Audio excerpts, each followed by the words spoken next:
blev det første søndag i advent, og mit første afsnit af min lille videoguide her, anden søndag i advent, der bliver det, hvordan man lærer sin hest, det med klikkertræning. Eline, hun kan det i forvejen, men jeg vil alligevel vise jer, hvordan man går fra en hest, der ikke kan det, og til en hest, som Nicoline, der ligesom kan det. Det tager ikke altid helt lang tid. Nogle heste kan lære det på 3 minutter, andre heste skal bruge måske flere gange på det. Men de fleste heste vil have en idé om, hvordan det fungerer efter kun 5-10 minutter. Så vil de ligesom have en idé om, hvordan det her fungerer. Det vigtigste, man kan bruge, det er selvfølgelig en kliklyd eller et andet ord, for det er ligesom ordet eller lyden, vi fungerer og reagerer på. Så derfor så bruger jeg min tunge, fordi at jeg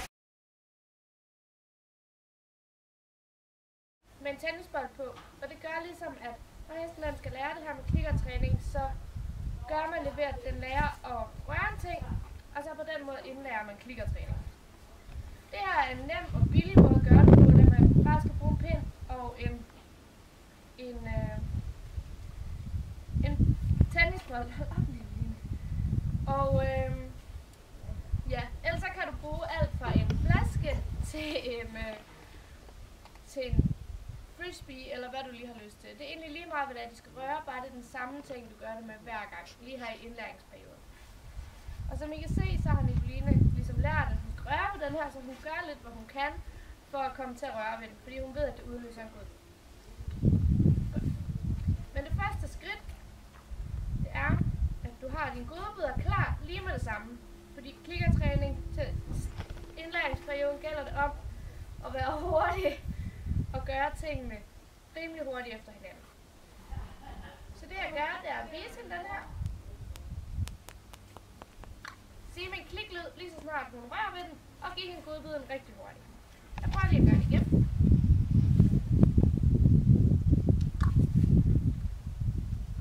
Og det gælder om at være rigtig hurtig her til at starte med, fordi ellers forstår hesten ikke, at den her kliklyd, den giver en godbid.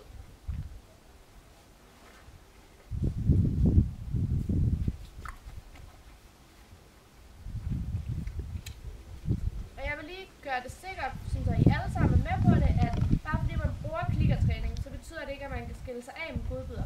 Det bliver ikke en erstatning for godbidder på den måde.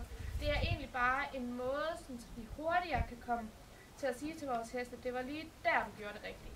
Sådan så, at de finder ud af, at når de hører den lyd her, så er det der, de gjorde det rigtigt. Man kan bruge klikkertræning i alle sammenhænge. Man kan bruge det, når man træner, og når man rider, når man træner på jorden. Og derfor så gør det ligesom, at fordi vi kan være så præcise i vores signaler, så kan hesten lære tingene meget hurtigere på den her måde. Men jeg prøver lige at vise jer det igen.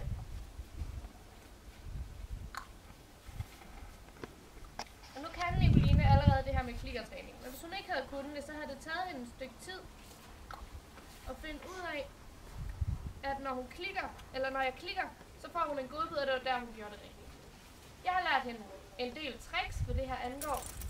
Hun har blandt andet lært at ryste på hovedet, og hun har lært at kysse. Det er ikke til. Og så er jeg i gang med at lære hende at gabe. Og det er fordi, at jeg kan være så præcis i mine signaler med det her klikkertræning. Men det er også vigtigt for mig at sige, at hvis der I har en hest, der ikke er vant til at træne med godbidder, og bliver sådan lidt anmæsende, så giv godbidderne langt væk. Sådan så, at de ikke får godbidderne inde med tasken, eller i lommen. Sådan så, at de går i gang med at tikke, ligesom Nicoline gør lige nu. Fordi ellers så får I en hest, der går i lommer hele tiden. Så derfor, så kan man også droppe targetstikken, når de har lært klikker. Og så lære dem, at de kun får godbidderne, når de står langt væk. Og så sørg for at have din hånd strækt, når du går i gang. Sådan så, at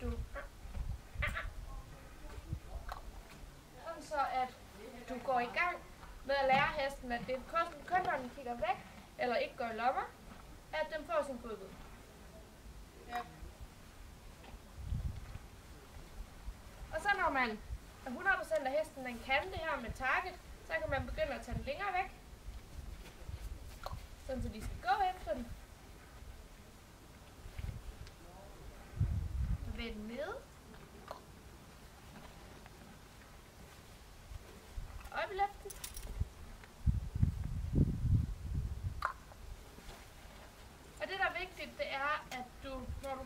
klikket, så fjerner din target, sådan så at de ikke kan se den hele tiden, sådan så de finder ud af, når du viser den frem, så er det fordi, at de skal røre det.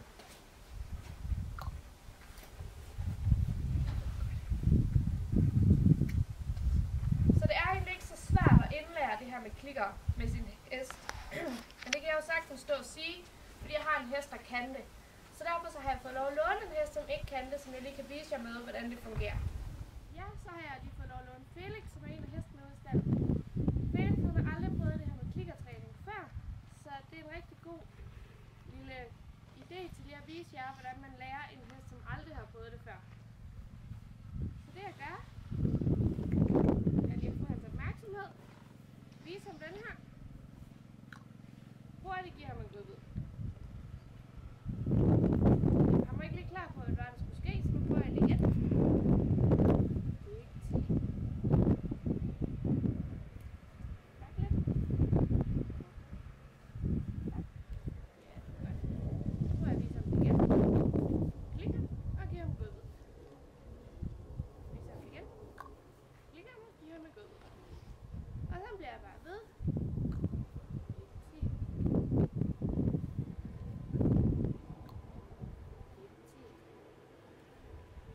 Rigtig godt ved de godbidder, jeg bruger, det er, at det er sådan nogle små piller, som jeg lige vil indsætte et klip af, som I lige kan se. Det er nogle fiberpiller fra Indonesia, så det gør, at når det er helt små, så kan man vælge kun at bruge 3 eller 4 af gangen, så at hesten den ikke kan rumle tyk af, at man giver dem så mange godbidder.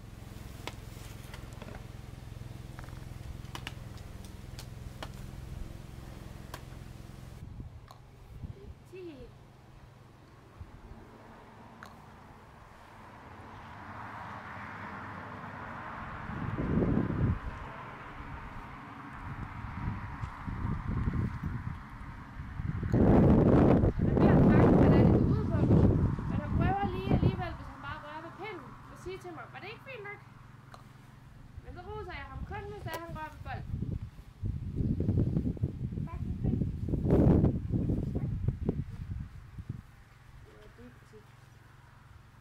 Så viser jeg ham igen. Og som I kan se, så begynder han at søge meget efter bolden nu, så jeg prøver at løfte den lidt højere.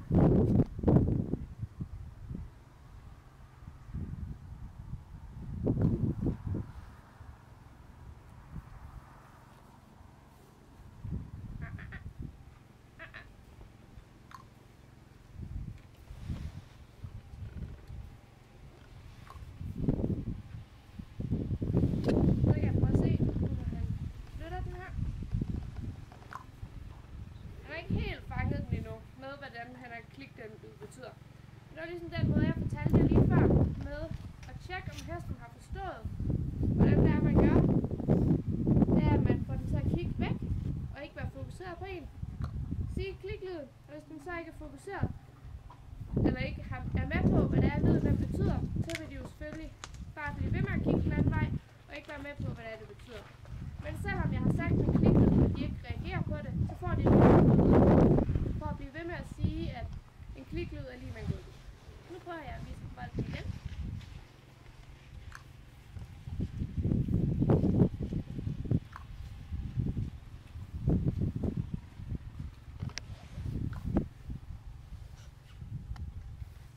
Men han er 100% med på ideen med, at når jeg viser ham den bold her, så skal han røre ved den. Derfor begynder jeg også at bevæge den lidt. Så han ikke kun står med den foran, men ligesom skal bevæge hovedet en lille smule efter.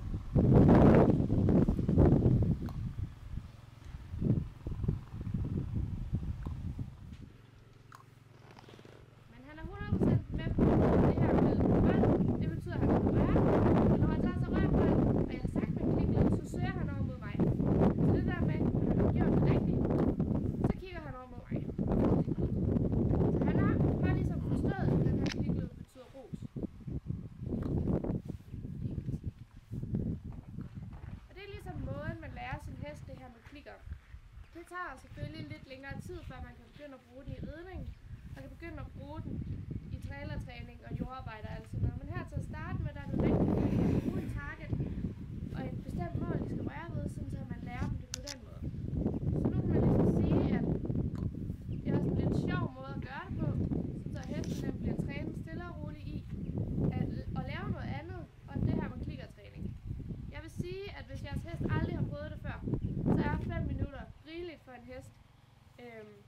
bruger deres hoved på en helt anden måde.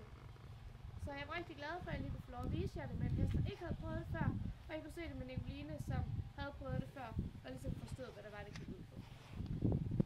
Jeg vil sige, at det første step, det er, at I har jeres godbidder og jeres target stick, og I beslutter jer for en bestemt lyd.